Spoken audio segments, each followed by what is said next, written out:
Hey, so today I'm going to be doing my 10 top books of 2015. I know it's been a while, but I need some time off so I could grow a beard. Um, anyway, let's get started. Coming in at number 10 is Chronicle of a Death Foretold by Gabriel Garcia Marquez. It's a really short book. I remember really loving this a lot when I was reading it and getting a lot of symbolism about Christianity and different other things. And the reason it's at number 10 is just because it didn't stick with me as well as all the other ones. Some of that's a little unfair because I read them later, but I think I read this towards the beginning of the year, or maybe in the summer. I think it was in the summer actually. Um, but it's like a murder mystery. It's very interesting. His writing is beautiful, and doesn't really have a lot of the same kind of hang-ups that I get with a lot of his other work. Coming in at number 9 is Stephen King's On Writing, which is sort of like a memoir slash kind of how to be a writer kind of thing. It's really interesting. He says a lot of really funny things and true things, and I had to read this for a creative writing class, and I actually found it really helpful. And I'm not much of a writer, creatively speaking. So I think it's interesting both to get his memoir and to get his advice on how to write, because there's no denying whether you like him or not that he is successful. Coming in at number 8, we are doing The Housemaid of Dawn by N. Scott Momaday. And I had to read this for American Lit class, and I remember even talking to my mom about it, and just thinking, what the hell do I have to read this for? And then getting to a certain part, the Priest of the Sun section, which is, I think, 77 pages into the book. And from that point on, just being like, this is fantastic. The ending was really beautiful. There's a whole passage. I did a review of this one, so I don't want to get into it too much, but that is number 8. Coming in at number 7 is Jon Krakauer's Missoula, Rape and the Justice System in a College Town, which I thought was a really interesting look at both a specific place in time and also the larger issue of sexual assault and violence on college campuses and among people of that age group. And I love Krakauer's writing in general, and I think that he went into this for a reason, which he did.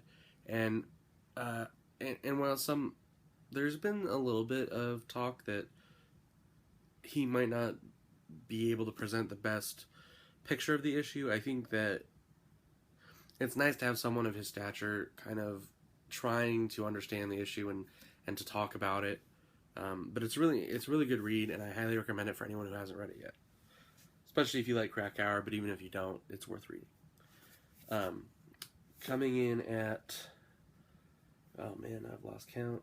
6 is George Saunders' story collection, The 10th of December, which I actually absolutely loved. So I had never heard of George Saunders, and then I found him in a book by Nick Offerman, and so I said, okay, I'll check him out. This is his latest one, I believe, and so I started there, and his stories are just dark and funny, but kind of heartfelt too. And they're hysterical and terrifying and amazing. There's even one that I Escape from Spiderhead or Return to Spiderhead, something like that I had to find when it was published online in a magazine and send to a friend of mine because I thought it was just so brilliant. And then the very last story is also brilliant. I don't want to ruin any of them. Go check it out. Coming in at number 5 is The Sound and the Fury by William Faulkner, which I had to read for the same class where I read Housemaid of Dawn. So this is a really weird book, and the way it's written is really weird, and it's not super accessible or easy. My advice, and what I did personally, was I drank a couple glasses of wine.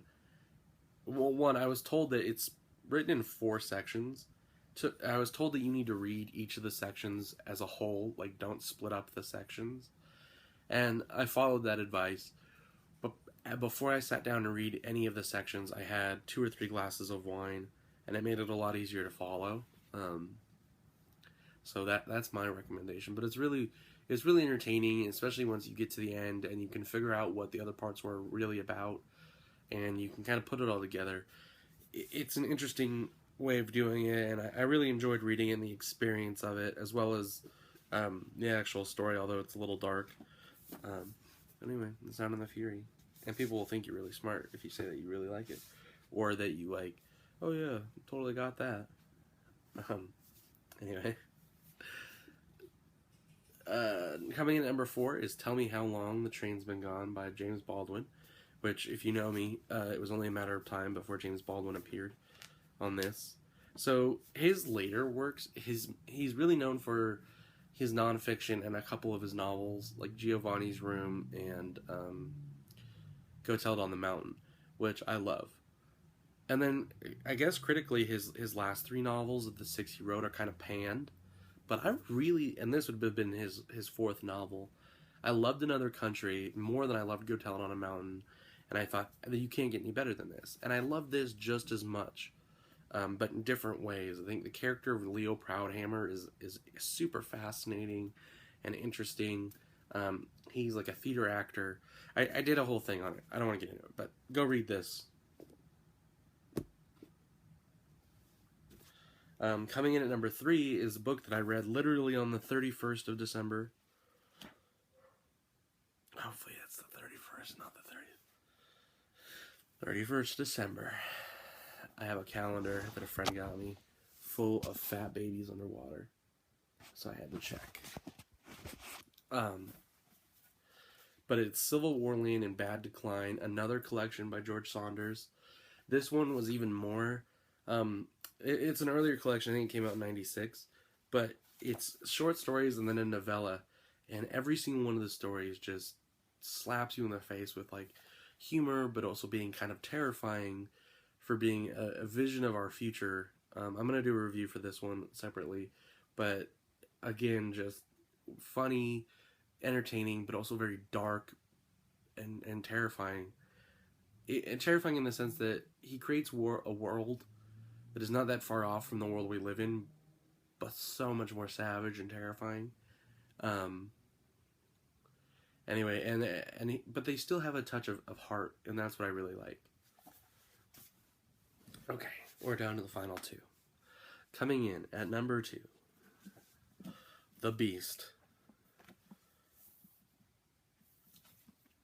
2666 by Roberto Bolaño. This massive 900 page, I think it's like,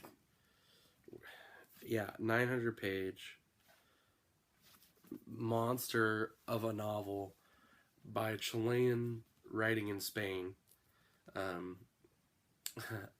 A friend asked me to give him a synopsis, and I said I can't. It is almost impossible to try and explain to anyone what happens in this book without sounding like a crazy person or totally ruining like the greatness that it is. It's an epic. It's a big white whale. It is a beast, and it can be a little daunting to get through just because there's a lot of sections where you're like, I don't understand what's happening here, or what the point of it is. But it's one of those things where you know that there's so much meaning in there. You just got to go find it. You got to dig and read, and it's definitely not for the faint of heart. But it's a fun read, and I think it's definitely worth reading. And it was one of my favorite books of the summer. Definitely something that's memorable. Something that even despite its size and its relative nonsensicalness, I will probably go back to at some point in the future. And then number 1, and if you know me, there's one author who has not made an appearance on this list, who I love deeply. So number 1 would be, and this is kind of cheating because I didn't check, but it was probably on last year's list too, because I think I had to read it last year as well. But you can blame professors for making me read it in every class I take. But that would be Hemingway's A Farewell to Arms. This is the Hemingway Library Edition, so it's a recreation of the original. Beautiful. But, not a Farewell to Arms. Sorry. That's embarrassing. The Sun Also Rises. I have to read A Farewell to Arms for a class next semester, so I was thinking about it. Anyway, The Sun Also Rises is almost a perfect novel. There's a couple things that if you want to get into are a little wonky, but it's just this beautiful story with the writing is just so fine-tuned and like bam, bam, bam, bam. You can't beat it. I love it. Don't need to talk about it anymore. That's number one. Let me know what you thought of my list, or if you want to talk about anything, let me know what you read that was on there and what you thought of it, even if you hated it. It's good to make a video again, and I plan on making many more in the near future. Alright, see you guys.